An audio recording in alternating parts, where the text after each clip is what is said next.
President Trump is saying that he's going to yank $3.5 billion from the city's budget because your sanctuary city policies are dangerous. Many Chicagoans agree. A woman in Streeterville was just robbed, armed robbery by a Venezuelan migrant who was out on electronic monitoring. What do you say to the Chicagoans who asked me to ask you, when are you going to stop spending all of their tax dollars on protecting migrants and start spending their dollars protecting them?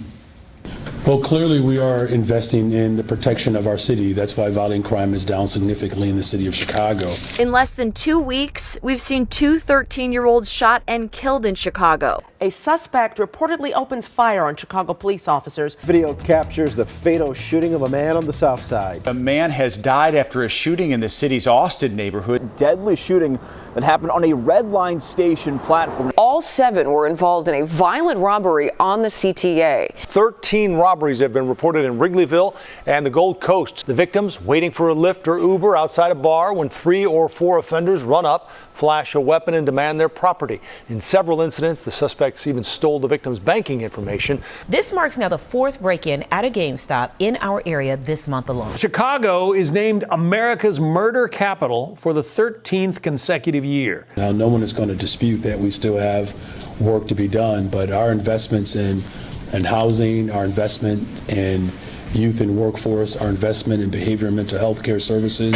Many people believe that somehow these investments would take years to manifest. Well, that's obviously inaccurate, and we are proof positive that when you invest in the people of Chicago,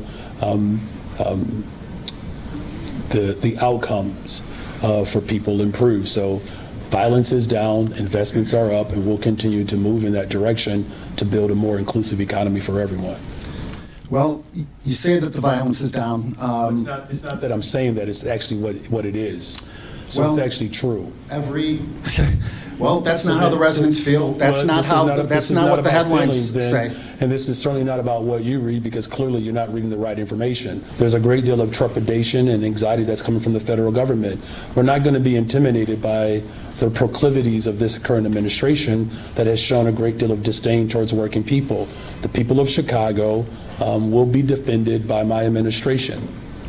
Well, despite that, What's your next question, sir? There's the continued threat that residents feel, especially in regards to these violent black teenage mobs. Okay. Another teen takeover this weekend. Last night, so-called teen takeover in Streeterville, where dozens of teenagers congregated near Cityfront Plaza at McClurgan, Illinois, creating a disruption that led to a 15-year-old boy being shot in the leg. A 46-year-old woman shot in the arm walking down the sidewalk with her young son. They are asking for a meaningful plan. You say that you want the teenagers to have safe spaces. We have too many people but, excuse me, you didn't interrupt anyone else's questions. Please stop interrupting, okay? We got to keep moving.